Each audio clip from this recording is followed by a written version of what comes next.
Boys, what's goody? What's good? No time to celebrate and be happy. To be honest, there are some aspects of why we should be happy, boys. Today's live stream, I know I said 6 o'clock, but there's big news to cover, like really big news, and it was like we have to cover this, else in the ballots and stuff like that.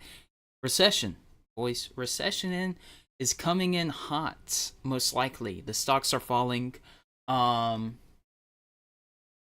People are losing their jobs. Recession's coming in hard, so it's gonna be a tough few months, boys. Hold up, let me show you the charts on the Twitter or whatever it's called now. Okay, see that? Let's look at this, boys. Big chart coming in hot, right?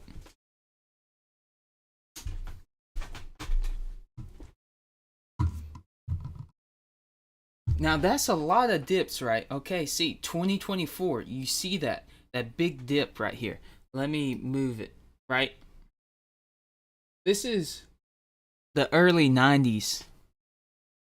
Right there, the first one. Then it goes up. Then it goes all the way back down in 2000. Then it goes up for a bit, then it goes down. It goes down. Then it goes back up. Then it's going back down, bro. Then it shot back up very high. Very high, right? Then it's going to go all the way back down. That is not good. All right, the stocks are going down. Boys, we might be going in a depression. A Great Depression. Again, 100 years since we were in a depression before. So it's going to be, depending on who gets in office and what kind of changes we can make, we might also be in the end times. I mean, that's a logical thing because the prophecies are happening. Everything's going crazy. I mean, hold up. I gotta change the thumbnail. Give me a second, boys. We'll just use that. Save. Yeah. A lot of prophecies are happening. We're gonna look into that in another live stream. Definitely what happened with Trump. Not trying to call him the Antichrist or anything, but it doesn't look good, man. Cause either we're in the end times, right? I don't want to push God all the time, but it's really that is important. Might be in the end times, but we could not be. It could just be like history repeats itself. We're in bad times. The world has gotten a lot worse. But you see in the world where everything that was good is now evil, right? But now what was evil is now good, right? So it's very confusing. Might be in it, or we might just be Rome and we're gonna collapse. I mean, it's like entertainment is everywhere. We're so discombobulated by all the entertainment. We're being so focused on sports and stuff like that, Heck, I was even, I'd get very mad and aggravated and suck on my thumb after my team lost. I was very aggro, But,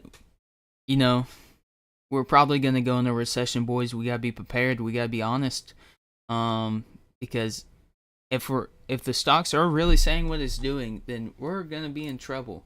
I did want to talk about this guy because it was so hilarious. Bro, it's so funny. But that doesn't matter right now, right? We got to get our money up. I think that's the most important thing. But also who's running the country, right? That's also important. This is the most important election, and now that we're about to go into the recession and all the prophecies, right? So when Jesus first came back down on earth, right, there's 300 plus prophecies in the Old Testament, and he fulfilled every single one of them, right? So I mean, and then in the New Testament, there's prophecies of his return, right? So it's kind of like, okay, might be in the end times, very may well be, or we're just living in times that's awful, created by corrupt leaders, and that's always happened, right? Like if you look at Germany and Russia and England, but these times are terrible. I mean, awful. Now there's a lot of good people and there's a lot of good in the world, but the way the world is going, it doesn't look fantastic, right? It doesn't look awesome.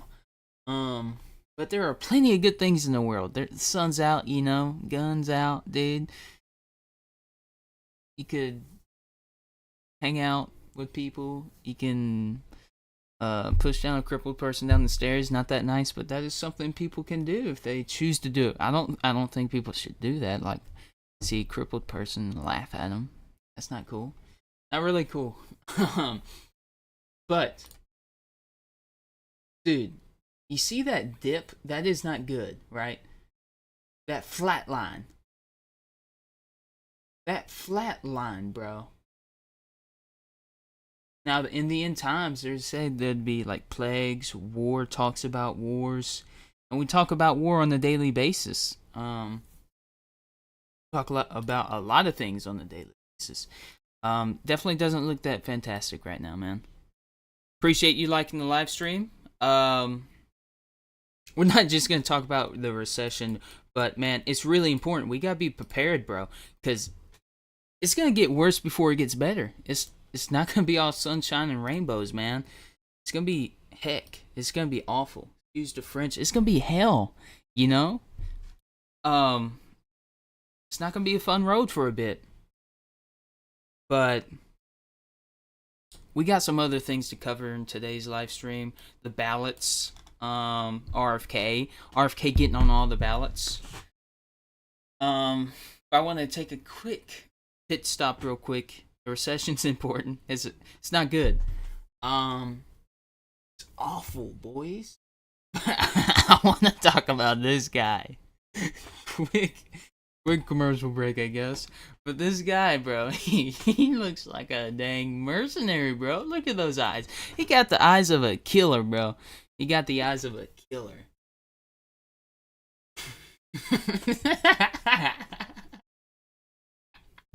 This guy's like John Wick, bro. Look at him.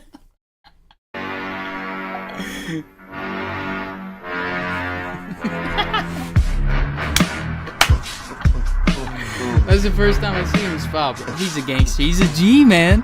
He's a G. As Andrew Tate, Daddy Tate says, top G of the week. He's a G of the week, man. His presence, bro, just speaks volumes, man. He's like, I just came here after dinner, bro. I gotta be back home after 7. No later than that, bro.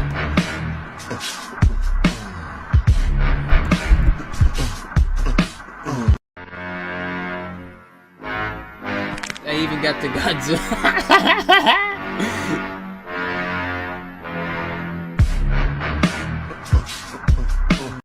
Okay, boys. Okay, this is perfect.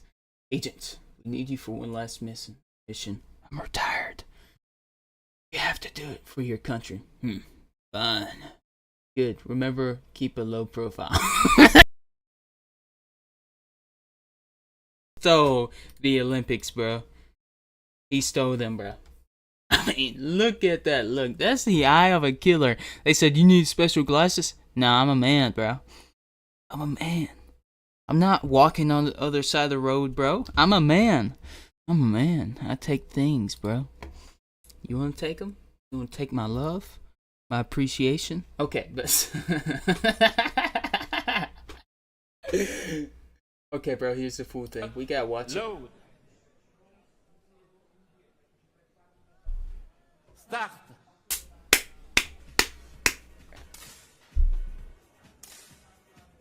Bro, it's just... He's got that 1,000-yard stare, bro. Look at him. Stop. Dude, almost a bullseye. Okay. Little side note. Sorry, guys. That was weird. But no. Definitely G of the week, boys.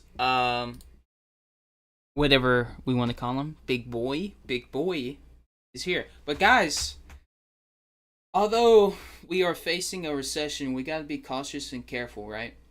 Because it doesn't look good, man. It looks awful. I mean, look at these charts. Okay, I don't.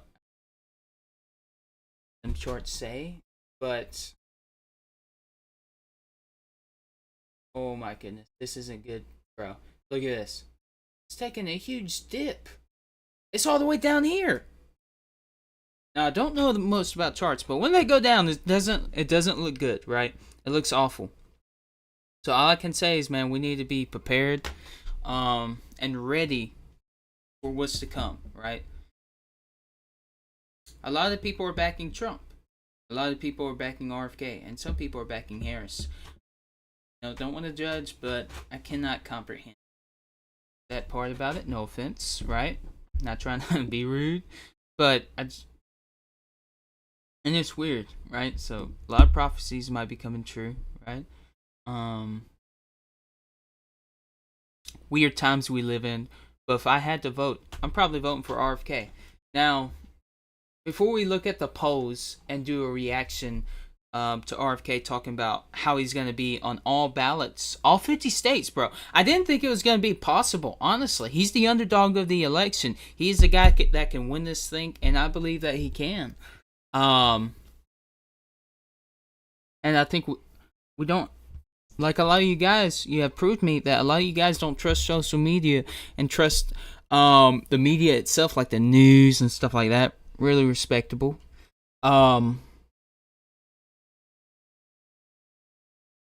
But I just want to do some research about his thoughts on gun control, because to me that's really important, right? I can't have someone that doesn't. I'm not gonna vote for someone that believes in taking our rights away. That's just me. That's me speaking honestly, right? It's like if you had a toy truck and some other person was trying to take it, you would punch him in the face. Not calling for violence. I'm joking. You wouldn't say, "Hey, this guy took my toy truck, took my fire truck. He's taking it away. And I'm gonna vote for him. This little toddler. I'm gonna vote for this person to fight for my to control our country. No, thank you.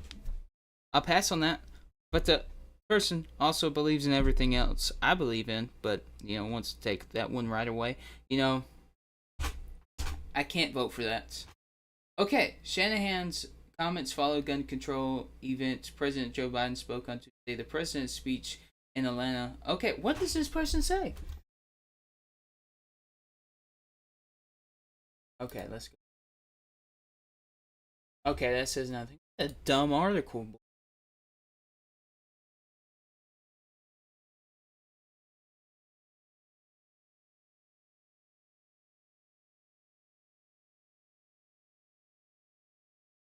Taking away liberties.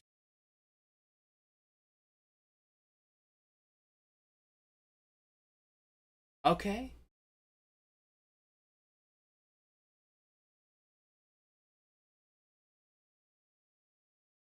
Okay. Let's go. Okay. She said. Now, I don't want to say, oh, this person's all jelly, but she said that we cannot take people's liberties away ever. I respect that. Because every other country took the guns away and became complete tyrants. I cannot stand with that.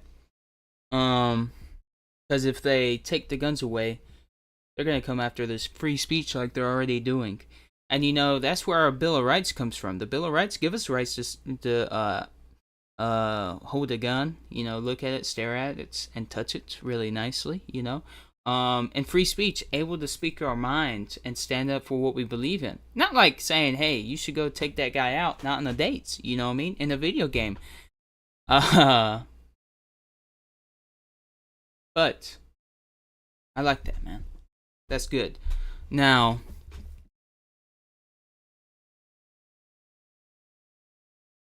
if they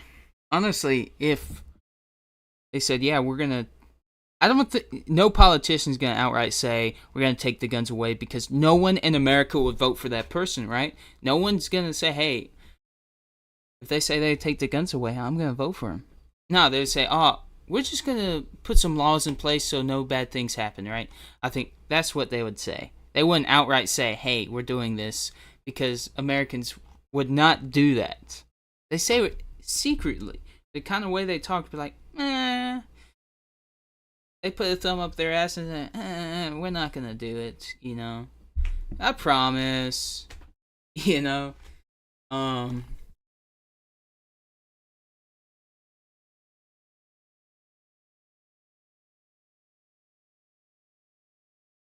Okay, that says nothing.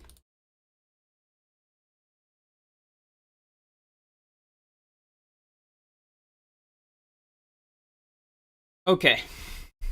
So it seems like we're gonna have to do more research into gun control. I'll do that off stream because that takes up a lot of time, boys. I don't want to waste your time like that. But we're definitely gonna have to look into gun control, get a full in-depth view on what they think. I know one article said that they will not take any liberties away. Now, any politician is going to say that, right? I really like RFK and I really want to vote for the guy. I really want to put my hat in the ring and say, hey guys, this is who I'm voting for. It really aligns with what, almost everything I say. So this is one topic I'm going to dive into. I really have to. I can't just say, hey, I'm going to vote for him either way. Nah, I think you got to make the logical choice. Like, I probably say that too much and blow off the steam of my dome, you know? That sounds weird. But gotta make the logical choice. And it's crazy that we're probably gonna go into a recession soon. I mean, that is not good. Gotta get the money up. Because if we go into a recession right before the election, this is weird. It's just screams weirdness. First it was Trump, then the Olympics, and the leaked call with Trump and RFK. That was kind of odd. Then the Olympics happened, right? All that craziness, satanic worshiping, you know. And now a recession almost. It's weird. But we move on. Now, RFK has finally he hasn't made it on all these states yet. He's almost made it, right? But this is tremendous. This is amazing because last time I checked on live stream, he wasn't on all these states or claimed them. It was only like these through here, right? Just like 9. It sounds like I'm speaking German. Not 1939 Germany, I promise. Okay. Joking aside. But this is a large W. I'm talking about big dubs, man. Because if he confirms with California, with Texas, and all these states,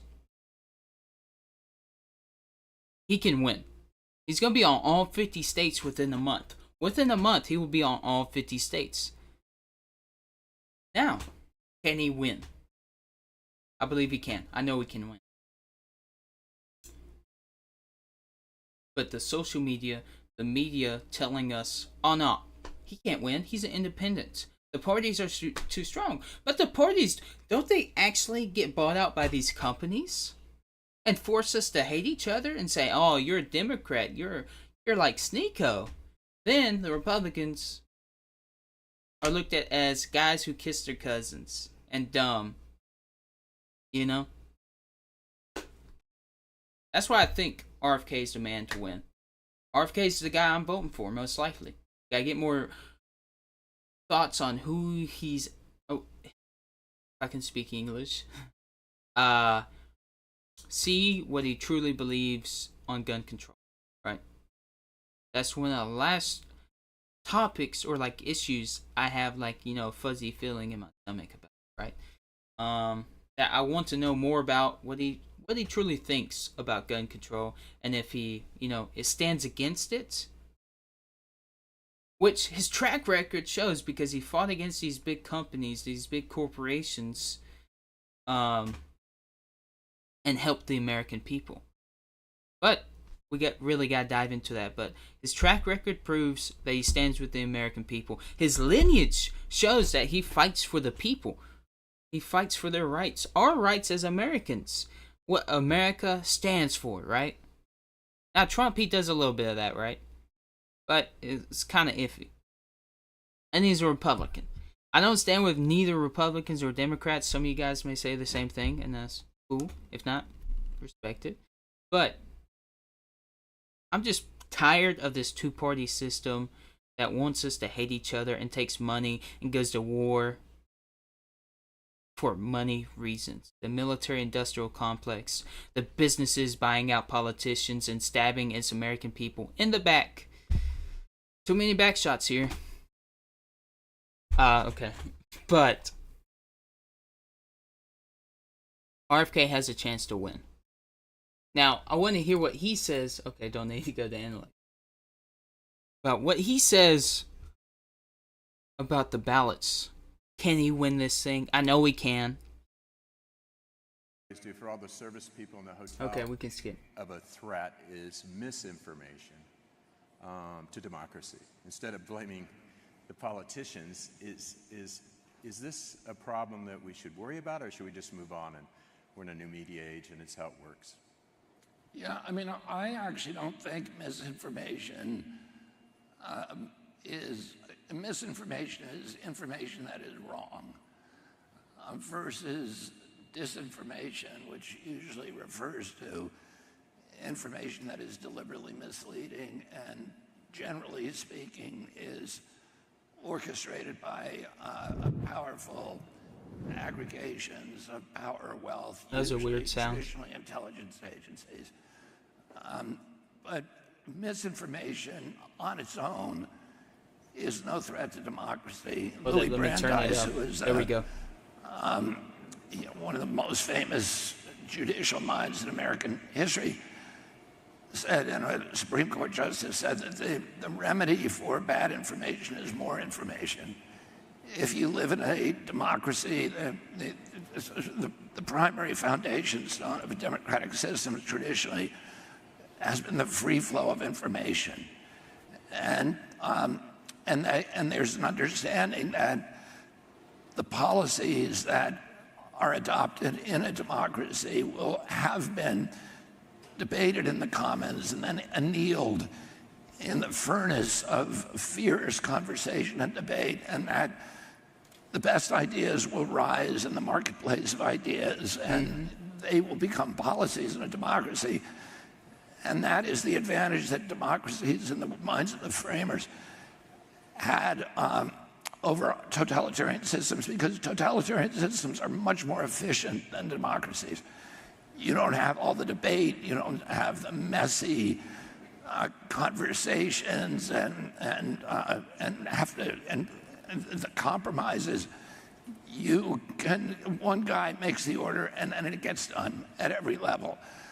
But didn't that actually happen to you? Weren't you locked out of the Democratic Party in the last 6 months? Wasn't that people at the top locking out a potential candidate that had some interesting ideas? Isn't that I mean, what I would say is that censorship is dangerous for democracy. That misinformation in an uncensored debate, in an uncensored society, is self-correcting.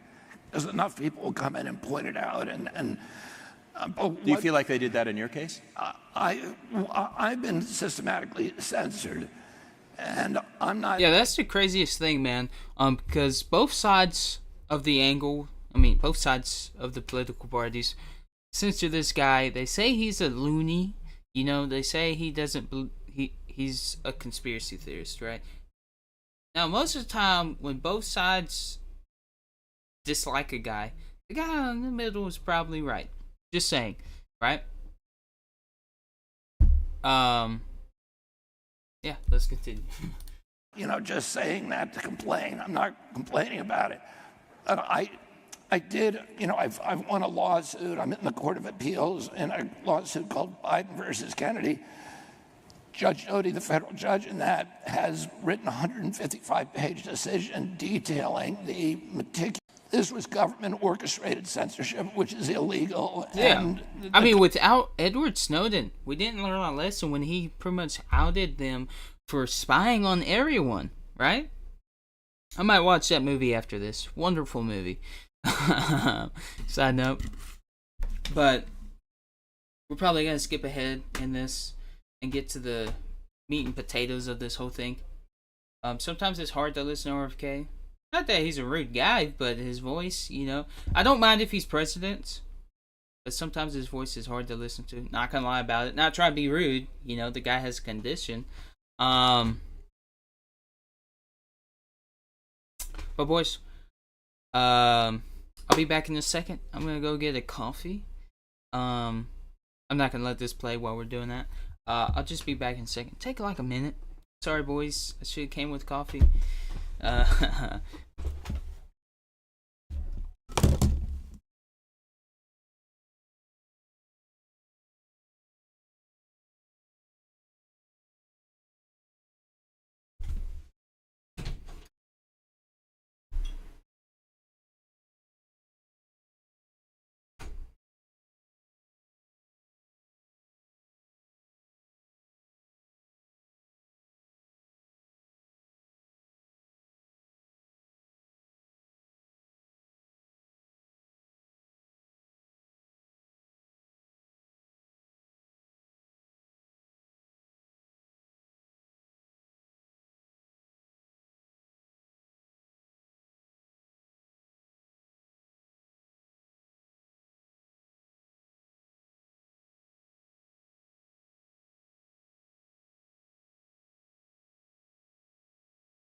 All right, boys, I'm back. Sorry about that. Okay. Government is now under injunction to stop it. It doesn't mean they have stopped it, but it means they're under order. So it's pretty efficient. They got what they wanted. They got what they wanted in that, and they deplatformed me from Instagram. I had 1 million followers, and they just wiped them out. I think the more damaging censorship to me during the campaign has been private censorship by the big media companies. So in 18 months, ABC, Sorry, boys, I had to CBS, test it. NBC, CNN, MSNBC, those networks are the primary networks. I've only been on one live debate, which was on CNN on Aaron Burnett. And then this week I was allowed on my first debate, it was a live interview. I was allowed on a taped interview this week by Major Garrett on CBS. I had 2 small taped interviews on Michael Smerconish. And other than that, there's a blackout that is directed toward me on all the major media sites. Now, the implication for me... But isn't there a percentage that you have to qualify for, for debates? Like, do you technically qualify for what should be? Although the debates have changed already. Yeah, I mean, my numbers, my polling, first of all, polling numbers have nothing to do with what they do or don't cover. When I had much higher polling numbers than, for example, Ross Perot. Ross Perot was on network television every night, and he ended up, getting 19% of the vote. He probably would have won the election, but he dropped out halfway through the election, and then because there was a threat against his daughter. And when he came back in, he never caught where he'd been, and he ended up with 19%. But when he left, he was almost at 40% in a 3-way race, which would have given him a clear victory. So that's a big change. Now, what does that say, right? So everyone is trying to get him to drop out. Trump was trying to say, hey, come endorse me, buddy. Hey, boy, come and endorse me. You know what I mean? Then Joe Biden, the government didn't give him Secret Service protection, knowing his history, bro. Knowing what his family went through. You're not going to give our boy Rfk Jr. Secret Service protection. You're not going to protect him, hold his hand or something. And then after the assassination, right? Not the assassination, the attempt. My bad. Thank goodness, right? Thank goodness. The They finally gave him Secret Service protection. And now it just seems like both sides are trying to push him out. That says a lot. They're scared. They're crying. They're peeing their pants, and they won't even put him on a debate stage, even though he's about to be on all 50 ballots, bro. They're scared. They're terrified of our boy. You're saying back then he was scared. on air every night, and now you're being boxed out. What? You're alluding to a conspiracy here that some people at the top said, let's cut Kennedy It's not off. a conspiracy, bro. You can see it. You can see it. It's the Matrix, as Andrew Tate says. No, I'm joking. But no, I had to zoom in. Sorry, boys. You can see it, bro. It's not a conspiracy theory when it just proves it from all sides of the angle. Why are people being dumb? No offense. Little dumb idiots. Okay, sorry. Well, I try not to talk about to speculate about things that I don't have evidence for. But the evidence I have is that nobody's letting me on. Yeah. Oh, I don't know how that decision is made or how it's come down. I talked to a friend of mine the other day, the day that President Trump was shot, the assassination attempt, and I was being asked to go on all of the News Nation, the kind of conservative network. Thank you, News brother. Nation, Fox News. Hey, man, hold up. Newsmax. I'm just gonna call you Train. My bad, guy. I don't know how to pronounce your name. I have autism. But man, thank you for this, because I didn't even know it came out, brother. Thank you for it, man. Thank you for your beautiful comments, my guy. But yeah, Train, I didn't even know this video, so I appreciate you for linking it, my guy. And others, but the mainstream media was not inviting me on. And I called a friend of mine at CNN, who is my little brother's best friend. Mm-hmm. And I said to him, why don't you, he's an anchor there, and I said, why don't you have me on? And I heard him kind of, going like, ebony, what? And then he sent me a text later and said, I can't do it. And I called him and I said, is there a written policy Yes, sir, man, there that says that you're not? I might yap on for a second, brother. That's what we need, man. When election day comes, my brothers and sisters, because there's women that watch me for some reason. We gotta come together on election day, boys. Like Ruin Kitty said, I don't know if he said this, but diamond hands, baby. Diamond fucking hands. We gotta come together. We gotta work together, like Train said, man. Because they don't think he can win, bro. He's the underdog. And America loves an underdog story, right? I love it. We all love it. Everybody loves it.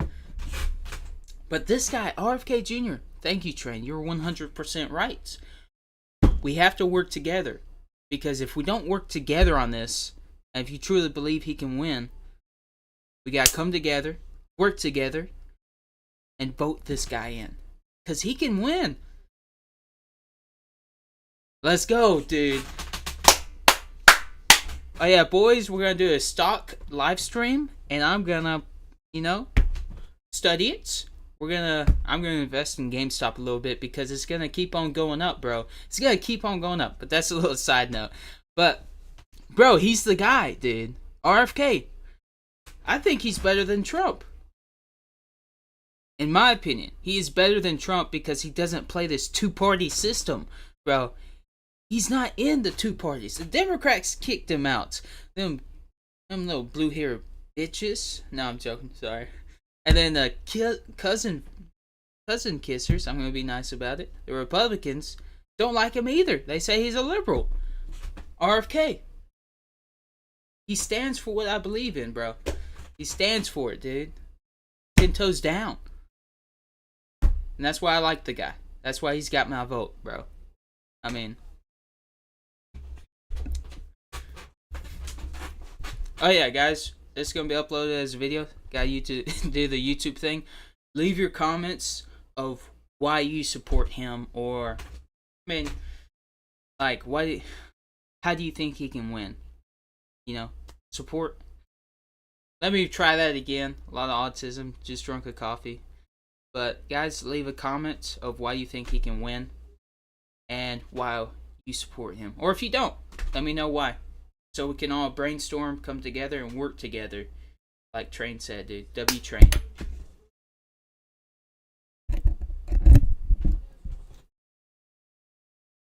Allowed to let me on, and he said, well, let's just put it this way. There's a big hesitancy about it. So I don't know how the message gets down. I don't know, if there's a memo or whether they do it in editorial meetings. But yes, sir. It definitely is a policy. Is it also related to all the controversy over vaccine, and is this guy a whack job? I mean, is he? I mean, you've been characterized in all sorts of ways that I find bro. How is he a damn whack job, right? Disrespect my boy like that. How is he a whack job? When this is what they do, bro. Whoever doesn't have the same opinion with him,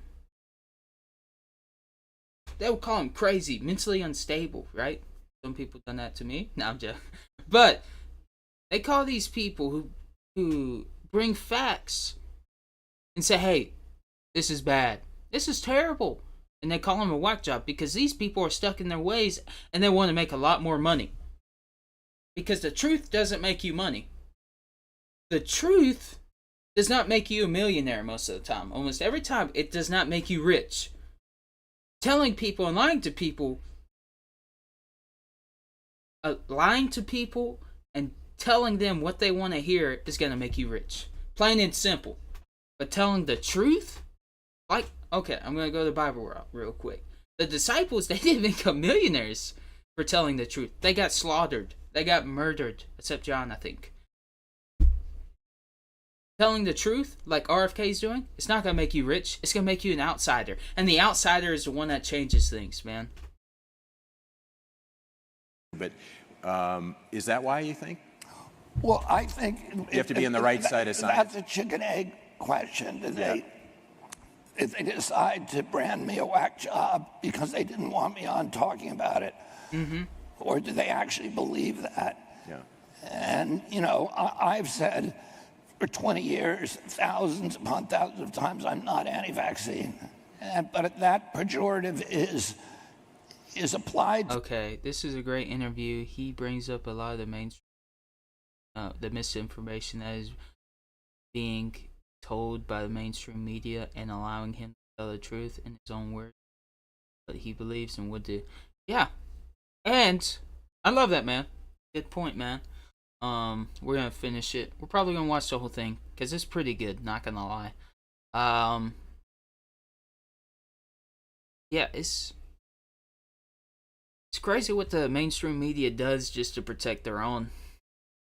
I mean, of course, you guys know that. You guys are smart, man. Really smart.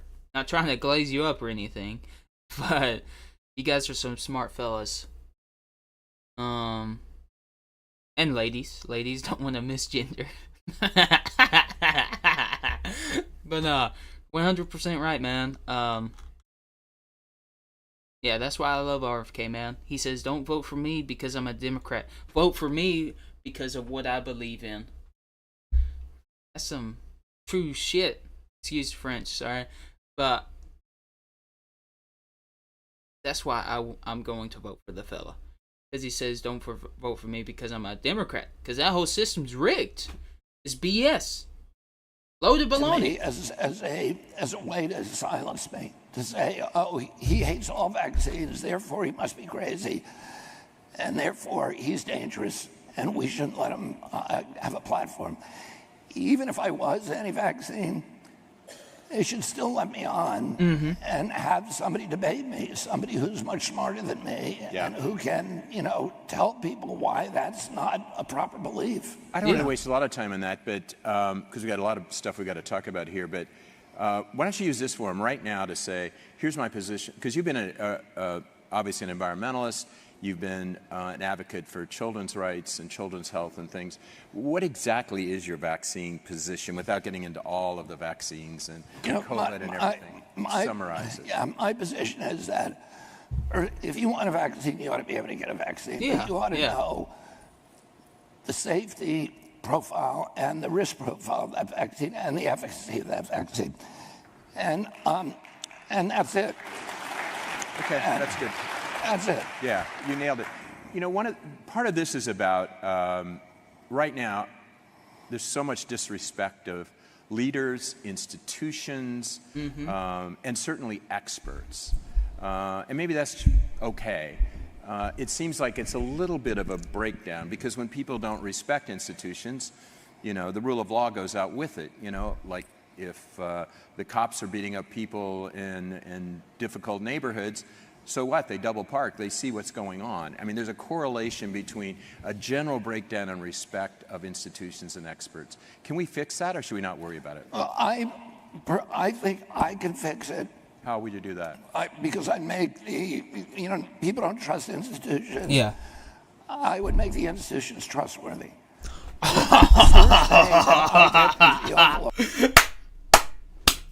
Yes. Dude, I didn't expect that, bro. That was a cold fucking answer, dog. Ooh, man. I'm gonna make him trustworthy. Dude, I'm not trying to glaze, bro. Oh my goodness, bro. That's what I want to hear. That's what I want to hear, bro. Make him trustworthy? Dude, W's, bro. W's. Issue an executive order that any federal official who lies to the American public in conjunction. This is my guy, with bro. performance This is my reviews guy. will immediately lose his job at every level of government. Mm-hmm.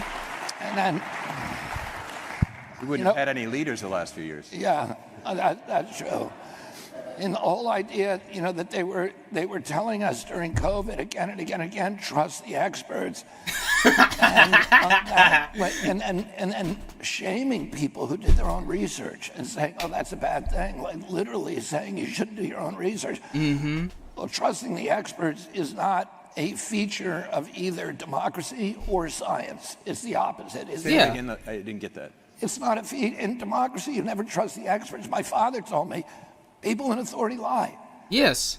Our job in a democracy, the job of being a citizen in a democracy, is to maintain a posture of fierce skepticism toward public pronouncements.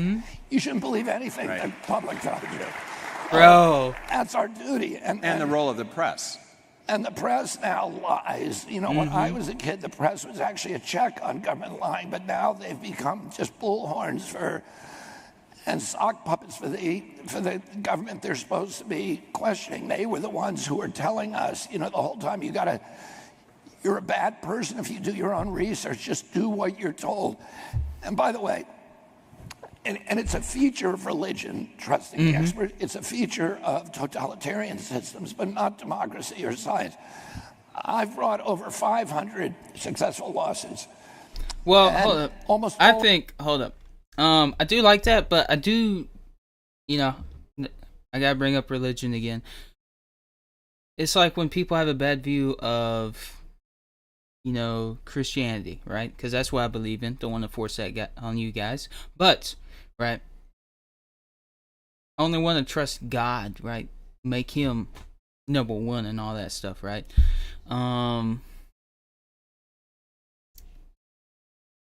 And not trust government, right? I really like what he's saying about government, not trusting them. I lost my train of thought. Let's continue. All of them involve scientific controversy. I got into law because I was interested in science, this kind of law. That was awful. On each side, in each of those lawsuits, there is an expert who says one thing based upon the evidence they're looking at, and an expert says the other. My wife, who's an actor, Cheryl Hines, came to my when I was trying the Monsanto case. Mm-hmm. She came up and watched, watched a couple of days of trial in Oakland. And Monsanto came into the trial, and they had an expert the day she sat there. There was an expert from Stanford, an expert from Yale, an expert from Harvard, all very convincing. And Oh yeah. said to me at Well, the end, sorry, boys. I gotta pause it once again. Then we get back to it. What I was saying is the whole science part. Didn't really fully understand that, but I don't really trust science. I trust God more because there's proof of it, right? There's proof of existence. You know what he did on the cross, all that stuff. That's what I meant to say. There's proof of Jesus and the disciples, and how many written documents there are. Proof of that. That's what I meant to say. Had a brain fart. I had to come back and fix that. End of the day, why are you suing these poor company? They're obviously telling the truth. Listen to, what those experts said. And I said, wait till tomorrow. And then the next day, we had experts from Yale, Harvard, and Stanford. At the end of that, she came out so pissed off at Monsanto, she wanted to bury the company. So trusting the experts is not something that you ever do. Experts have their own slate of biases, and they have their own reasons, their own perception issues. They make their own statistical flaws and errors. My job as an attorney is to be able to read science critically and deconstruct it, and then take an expert, put him on the stand, and and make him break down. Because what he's saying to a lot of the experts, what they're saying to is not true. During COVID, we had a bunch of people who were in white lab coats and had, doctor in front of their name, and were telling us things that I knew at that time not to be true. Why? Because I was reading the science. I was reading the monkey studies in May of 2020. And the monkey studies, they gave the vaccine to the monkeys, and then they had a placebo group that got no vaccine, and they got the same level of SARS-CoV-2 of the coronavirus in their nasal pharynx, no difference. So I knew then it could not prevent transmission, and when I said it's not going to prevent transmission, they have no proof that it's going to prevent transmission. But they were all telling us, you got to get this. You got to get this to protect grandma, because it's going to protect her from transmission. It's irresponsible of you not to get it, because you're going to infect other people, yet their own science, the only science they had was those monkey studies. That literally was the only science. And it was saying it's not going to prevent transmission, yet they were lying again and again to the public. And when I said that, they called me a conspiracy theorist. And, that brand sticks. When I said that glyphosate, which is the active ingredient of Roundup, causes non-Hodgkin's lymphoma, I was called a conspiracy theorist. Oh, yeah, that was in his Who is Bobby Kennedy. That was a wonderful video. Sorry for pausing it. Let's, I got to urinate. Drank too much water and coffee. I'll be back in a second. We'll continue this. Not pause much from here on out and yap. I'll be back in 1 second, boys.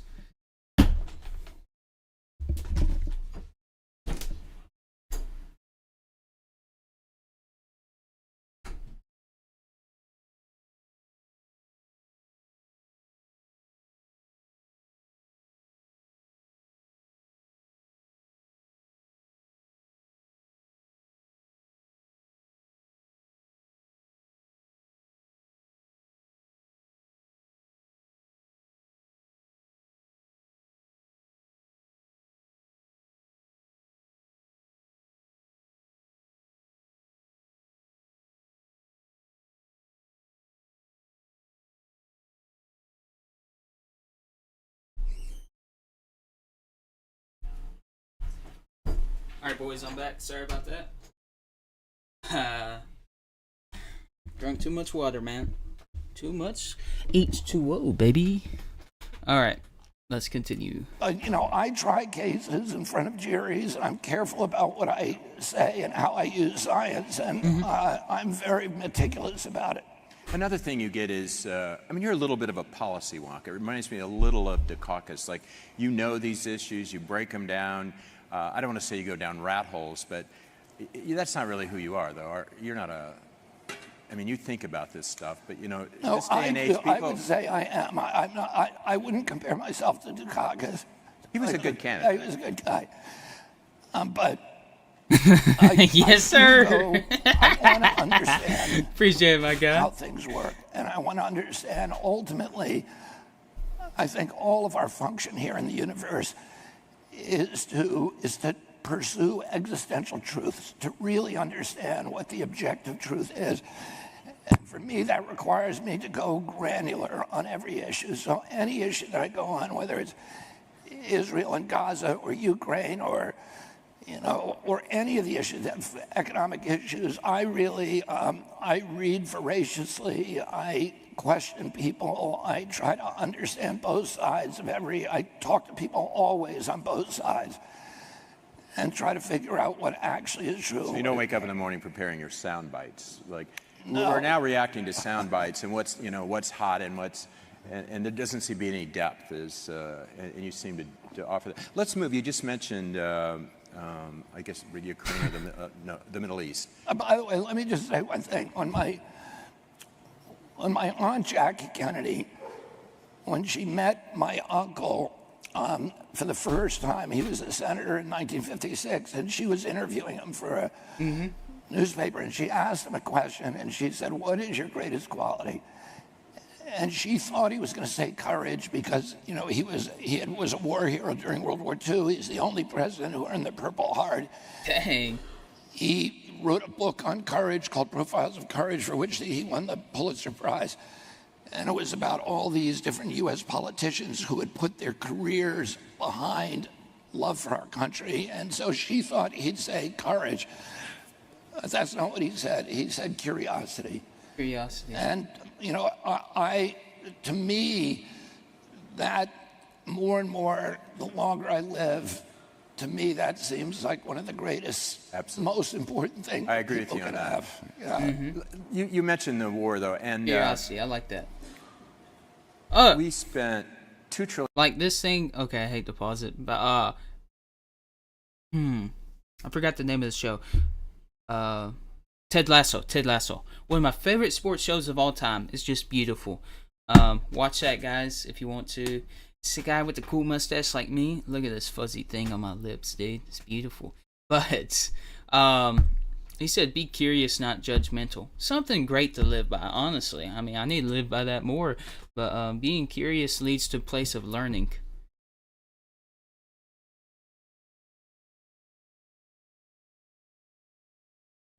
Daggum, I've never been so excited to vote for anyone in my life than this man, and I am turning 40 soon. Happy early birthday, my man. Happy early birthday. So I believe I've been... Yeah, man. I mean... Yeah, being around for all those elections, man. I mean, all those terrible presidents. I'm with you on that, man. I mean, I've only really been around for, like... Technically one, Trump. I knew, like, when Obama and a little bit of George Bush. But yeah, man. I feel that, dude. I mean,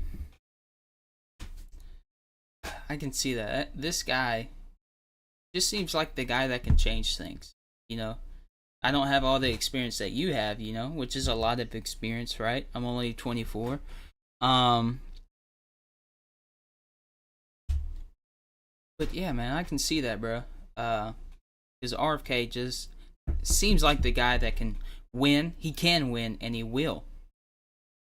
Right? Just seems like the guy that would change things through his experience in life, his family, and what he stands for. Really seems like he stands for the American people. We haven't had that in politics in forever.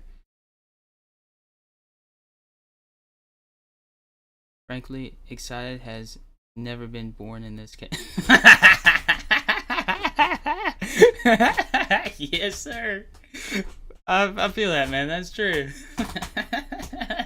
I wasn't until now, which is amazing. He actually wants to help Americans. Yeah, for real, bro. True.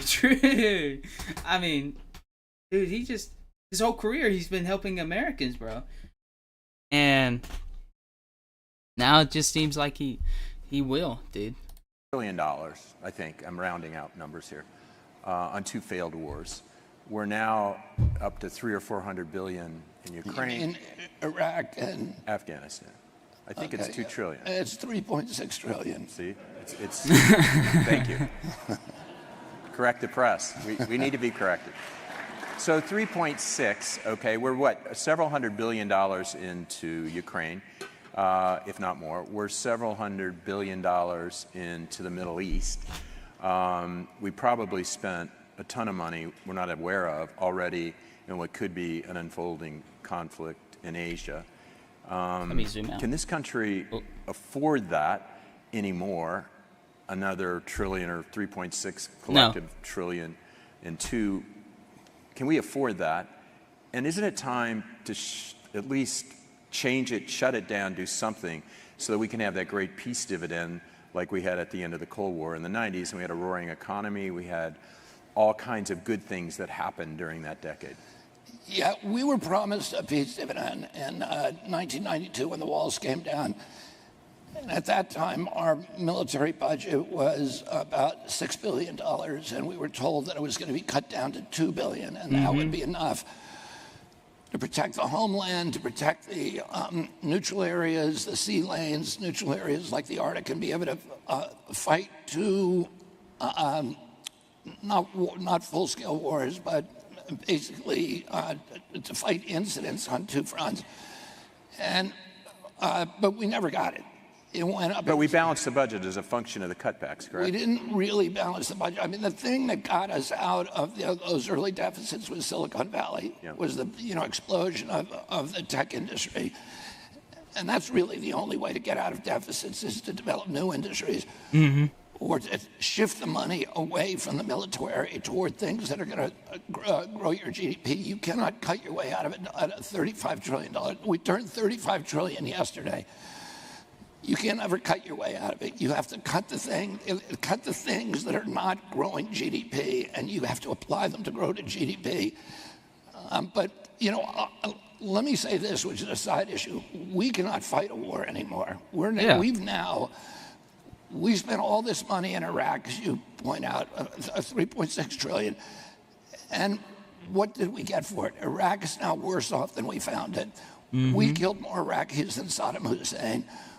We drove Iraq. Iraq is now just an incoherent, it's not really a nation, it's just a warring bucket of Shia and Sunni death squads. We pushed it into a proxy posture with Iran, which is exactly the foreign policy outcome we've been trying to avoid for 30 years. We created ISIS. We drove 4 million refugees up into Europe, and we destabilized every nation in Europe. They're all, riots today. That ended up with Brexit, breaking up Europe. And now, we're doing the same thing with the Ukraine war, which is, and we're poor. We're $4 trillion poor. Yeah. The Ukraine war has driven Russia, which should be our ally, into a alliance, a very deadly alliance with China and with Iran, which never was an ally of Russia ever in history. And they're now all aligned against us, and they're stronger than we are. We're acting like we could still win a war. We can't. We can't win a war in this country anymore. Why is that? We won World War II because we had an industrial base in this country. We had the automobile industry. We were making ball bearings. We were making steel plate. We were the biggest manufacturer in the world. And we were able to repurpose that to make 56,000 airplanes a month, a ship a day.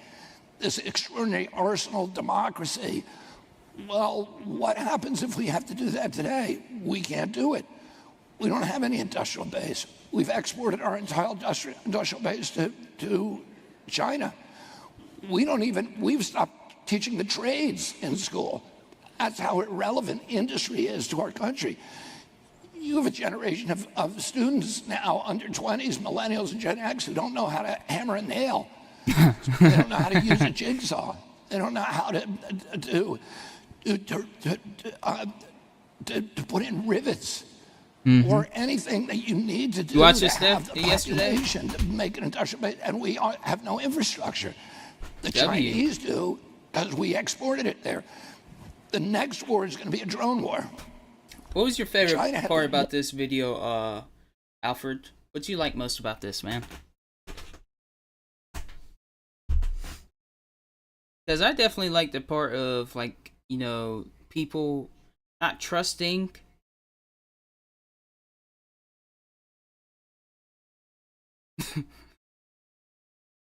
I like the part about him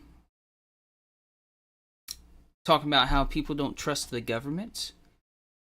And RFK just said, "Hey, I'm going to make the government more trustworthy." That is beautiful. That is what we need. One company, just one of many, many companies that make drones, one company makes 76% of the drones in the world. And that is those are the assets that are going to win the next war. Iran too, and they have, and then they also have hypersonic missiles. We have a 12 aircraft carrier, the most advanced aircraft carrier in the world. China only has 2. But all of our hypersonic missiles cannot be stopped. They explode like a nuclear bomb. But that would suggest we should spend more in military. Well, what I'm saying is all 12 of our aircraft carrier will be at the bottom of the ocean the first 24 hours of a war.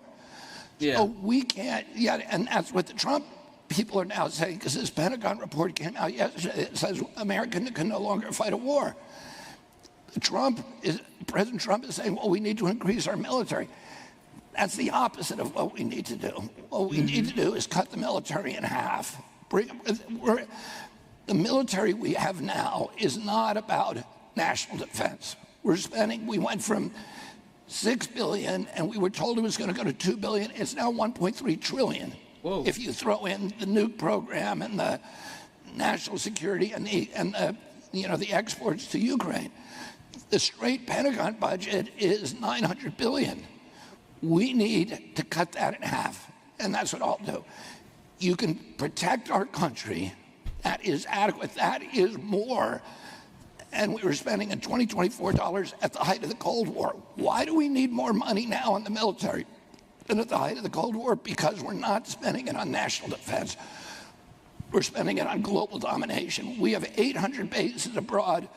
The Chinese have 1.5. The Russians have 1. You're scaring the shit out of me. Oh, I'm sorry. Yeah, bro, this Anyway, that's all this right. is scary, bro. You mentioned something about how to grow an economy. The old economic principle was just what you said: increase productivity through technology. The second thing, though, is expand the labor force. A big part of America's success economically over history is open borders and allowing people to come into this country. You're seeing it already in New York City. I'm seeing when I go there, they're digesting these immigrants, even though there's controversy. They're at work. You see a young white girl training an immigrant to how to wait tables and how to pick up dishes, and they're absorbing these. And it's helping, I would argue, already, and I'm not taking a position on this, the New York economy. Then there's the flip side of letting in all the illegal. Where do you stand on immigration? And it seems like everyone's failing at figuring that out. Yeah, I mean, I wouldn't say that there is a net gain to the New York economy from the 110,000. Not yet, but it could happen.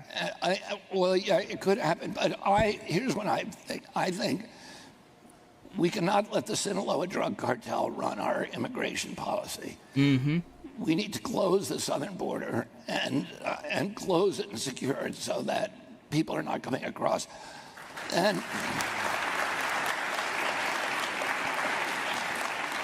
you're right, we need people in this country. We need workers in this country. There's 10 million jobs, and particularly I talk to small business people every day. Hell yeah, brother. And the two things... Yes, sir, Train. Anyhow, I am from Minnesota, signed to help to get RFK on the ballot, waiting for my yard sign now. Got to do what I can to help. Yes, sir, man. We gotta help the guy. W mans. Yeah. I like it so far, man.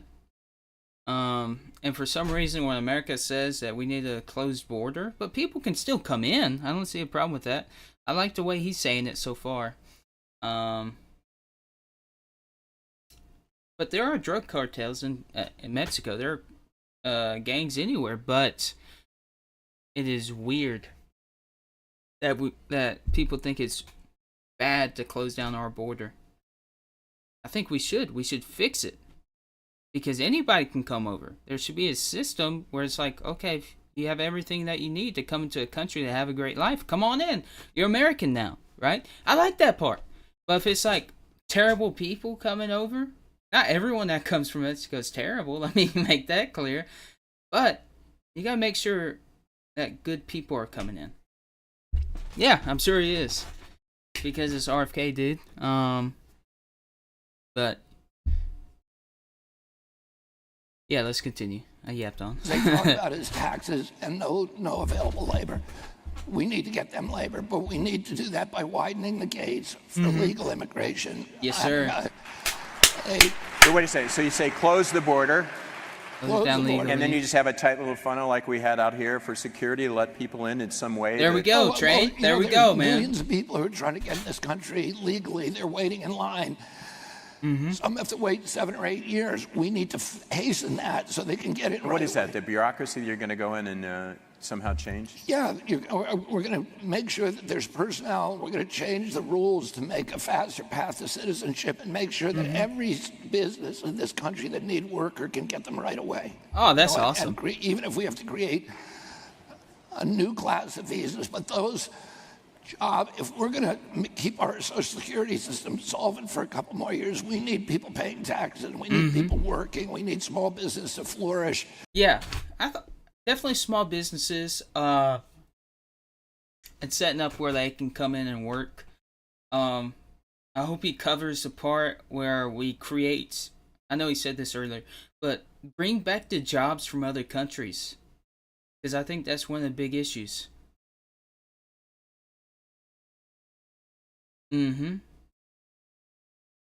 But I think we need to get the industries back in America. Like Detroit's a fallen state. We need to get the jobs that we used to have. Like we used to have cotton mills everywhere. We used to have all these jobs everywhere. We need to bring back these industries that we lost. Because it used to be like, oh, made in America. But now it's made in China. Nothing wrong with China. But we don't have those industries anymore. Like what he said, we don't make boats or anything anymore. We ship all this stuff over to China and they make it. Or however it works, right? And we get things made in other countries. It's made cheap over there. And that means getting a lot more workers in this country, both the people that we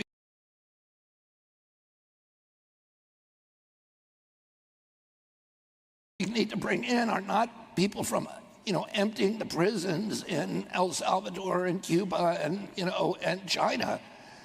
They're people that who want to come in, who waited in line. And I think one also thing we have to look out for about the federal IDs. Now, if they use that federal ID thing, now you can call me a conspiracy theorist or whatever, right?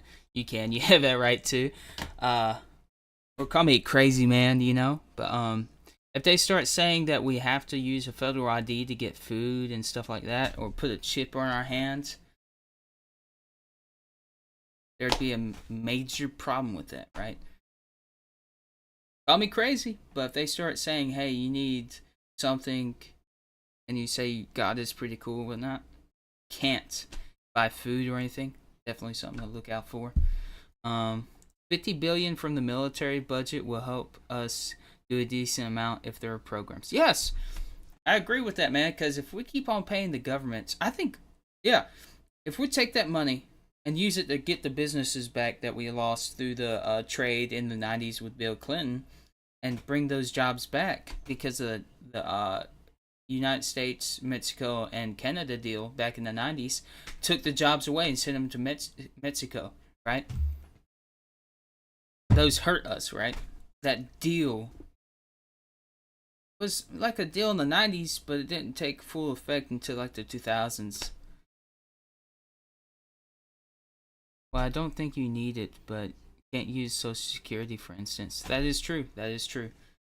Security card, I mean.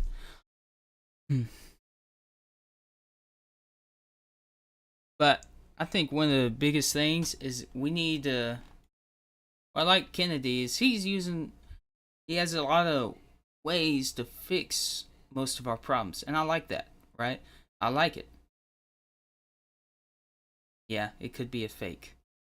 One thing that I'm down for that I know Kennedy is probably gonna do, maybe, gotta look more into it, but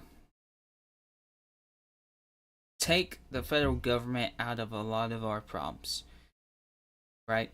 I think the federal government shouldn't be as powerful as it is, and put it more in the hands of the state, right? A little bit more states' rights, because I feel like the government is just too powerful right now, right? I like what he's talking about taking the money, creating programs from the government, right? Making programs to take from the money from the military-industrial complex. Yeah, that could work. Crypto ID. Need to get into crypto once I get up. I think that. But yeah.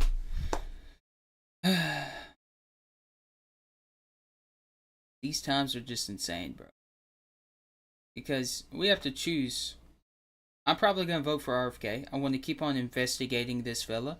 You know, I like this interview so far. A lot of good solutions, right? A lot of good solutions to some problems that we face as a nation.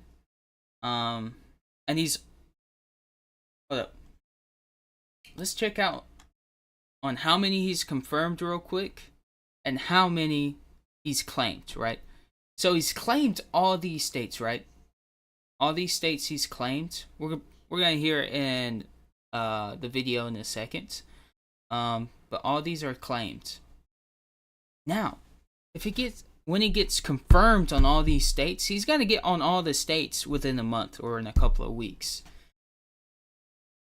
But this guy can actually win. Now he needs to get the percentage up. But, you know, we get the percentages from these mainstream medias. I think he's doing well with the young folk, you know, with people of my age, which is awesome to see because, you know, a lot of young people don't go into politics anymore. But I think this is the most important election that we need to win. We need to win this election because it's so important. We're almost in a recession. The stock market's going down. People are starting to lose jobs. So we need someone to get voted in to fix this, right? We need someone to back our views and fix the situation we're in. And it seemed like who've gone through the this is the guy. process and are not just paying $10,000 to the Sinaloa drug dealers to smuggle them across. And I've sat there at the border, watched 300 people come across in 2 hours between 2 o'clock in the morning and 4 o'clock in the morning at Yuma. And they were coming up in giant white buses, brand new, that were all owned by the cartel. 55 people a bus. The first 2 buses emptied out. They were all young men from West Africa of military age. That's crazy. They came across, and then the second 2 buses, that's another 110 people, were mainly from Asia. They were from Uzbekistan, Kazakhstan. I talked to every one of them. China, most of them were from China. There was only 2 from Latin America the entire night, and they were the only ones who had asylum claims. The rest of them said, we want to be here to work. But they're not the people who are obeying the law, who are going through the process. But not everybody that's coming across. You're saying everybody is a threat like that? I mean, that. Oh, no, I don't know. There's no way to know who's a threat and who's not. But there's a lot of people coming across, almost certainly. That are a threat. Or threats, yeah. Is that the Achilles heel for the Democrats? I mean, it seems like it is. I think it is, particularly for Kamala, because she was in charge of the border. So I think she has. I think that she has a lot to explain about that, and then I think she has another vulnerability, which is that it feels like she was gaslighting us on President Biden's condition. Yeah. Because she was meeting President Biden every day and coming out and saying he's great. And so I think she has some of those vulnerabilities.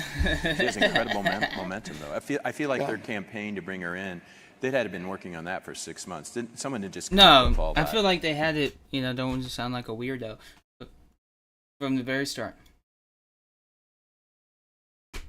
That's all I'm going to say about it. The brat summer, all of that was very clever and seemed very effective. And maybe that's normal for a honeymoon of a candidate. Nothing was normal. Yeah. About this. Yeah. I mean, exactly. Let's shift to the economy really quick. Let's go. We have a bunch of people here that are very worried, and all over the world I found are worried about housing affordability. And you're one, I think, the only candidate that's really come forth with a set of policies on housing. And I don't want to get into the weeds. You're not a real estate expert. We didn't invite you up for that. But what's your recommendation of what we might do to tackle housing affordability? I mean, what I'm most worried about is that we're seeing more and more. I mean, first of all, the affordability. We've gone from the average home price $215,000 2 years ago to $400,000 now, and the interest rate 7%. I have 7 kids. There you go. My oldest is 40 and he's in a home. His younger siblings all went to the best colleges. They all have great jobs, and none of them is contemplating buying a home. And I love the fact. Have you not offered to pay their down payment or help them out at all? A couple of them are already on the payroll, and I'm trying to get them off the payroll. But I can. But I love them living at home. But it's not, it's not the American dream. We had this country when I was a kid was the wealthiest country on earth. We owned half the wealth on the planet when my uncle was president. And part of that was because, the industrial base of Europe was destroyed during World War II. Ours was cooking, and we were making everybody in the world. We made all the transistor radios, all the television sets in the world. We made the cars that everybody wanted. We made blue jeans. Everything people wanted was American at that time. But even more important, after World War II, we got every American into a home. So the GI Bill did part of that, the highway system, and a lot of other federal laws that made it very, very easy. And at that time, there were no zoning laws, really. There were no local, planning laws. So it was very easy to build big housing tracts. And average price of a home, the average income when I was a kid was $5,000. The average price of a home was about $7,000. So everybody could get into a home. And then once you're in a home, everything changes. Because now you care about your community, you care about your schools, about your police, about your transportation, about your hospital, your healthcare. You care about the appearance of your home, you care about your neighbors, but more importantly, most importantly, you have equity, which means you can borrow money. And if you can borrow money and you have an entrepreneurial impulse, you can pursue it. So you can build a yoga studio or a bowling alley or a sporting goods store or or a bookstore or whatever. And this ferment of economic activity that was rooted in home ownership when I was a kid made our country the wealthiest country in history. We owned half the wealth on the face of the earth, and the American middle class was the greatest economic engine in the history of mankind, and it was all rooted in home ownership. When we're going today from a nation of owners to a nation of renters, and when we do that, we're going to go from being citizens to being subjects. It's the old feudal model, it's the colonial model, where the wealthy own the land, they own all the means of production, and the rest of us are working for them. And it's not. So what do we do about it? What do we do about it? Number one, I would make it much less advantageous in the tax code for these big investment houses, BlackRock, State Street, Vanguard, Fidelity, Blackstone, to buy tens of thousands of houses. And that, I think 30% of the houses last year were bought or 26% were bought by investment firms. And so many people I know had the experience of having a house going into escrow on a property, and we're about to sign a contract, and at the last minute, somebody comes along and buys the house at 20% over asking price. For cash, and you say, well, who is that who just grabbed my house? And then it's an LLC with an ambiguous name, and then you follow the strings, and it leads you back to one of these. So you would remove the tax incentives for that, and get them out of the business, freeing up that supply. I would also, I would also. I'm going to create what my uncle created, which is a 3% mortgage for first-time home buyers for lower price housing. We'll put a cap on it. That's not going to work unless we also dramatically increase the housing stock. We need to do that, and I'm going to. How can we do that? the President of the United States and the federal government has very little control over zoning laws and over planning board laws, but there are incentive systems, and I'm going to assemble like a task force to create incentives for localities to ease their planning regulations, zoning regulations, to allow sensible development of like tiny houses, for example. We now have the capacity. We think of low-income housing, and it's these big, ugly monstrosities, but that is not how it has. Only have an option to go to the military, can do their. They're building like crazy. Everybody I know that owns a house, and the supply is going to increase. Yeah. So you would allow that to happen, or somehow intervene to do that? I would encourage that to happen. I'm going to. I'm also going to bring in, I'm going to start a domestic Peace Corps. So a lot of the people who might otherwise only have an option to go to the military can do their service to America. Yeah. And I'm going to there's 280 malls that have gone bankrupt in this country, and I'm going to turn those into factories to build prefab houses, and I'm going to bring kids into those factories and teach them the trades, teach them electricity, HVAC, carpentry, and start. I thought it was going to be a sweatshop for a second. My bad. Please continue. You got a lot of realtors that can't. In this market, there are no transactions, so they'll probably sign up for your domestic Peace Corps. Let's move to something else. I often talk about we talk about income inequality, but it's always on the income side. I'll call it a financial statement. The other side is the debit side. If you're poor or middle class, you're paying 29% credit card debt. We threw out fiduciaries. There are payday lenders. Cigarettes and taxes, which mostly the poor and the middle class. You look at lottery tickets, you look at just so many things. And whenever anybody looks at that, they always look at the income side. Not that we shouldn't tackle that. But the debit side, if you take all that and add it up, 30% of what income they do get from Social Security or for minimum wage jobs is being eaten up by all of these other things that are all promoted by special interests. And we let them get away with it. And I wish someone would attack that, because that hurts the poor as much as not having enough income. I have a friend who's been a lifetime friend of mine, who's a commercial fisherman out of Wellfleet, Massachusetts, and he's struggling, right? He handed his fishing business down to his son, but he doesn't have a pension or anything. All right, boys. I think we're gonna finish this video, another live stream, very long. Guys, if you wanna watch it, hold up. Easy.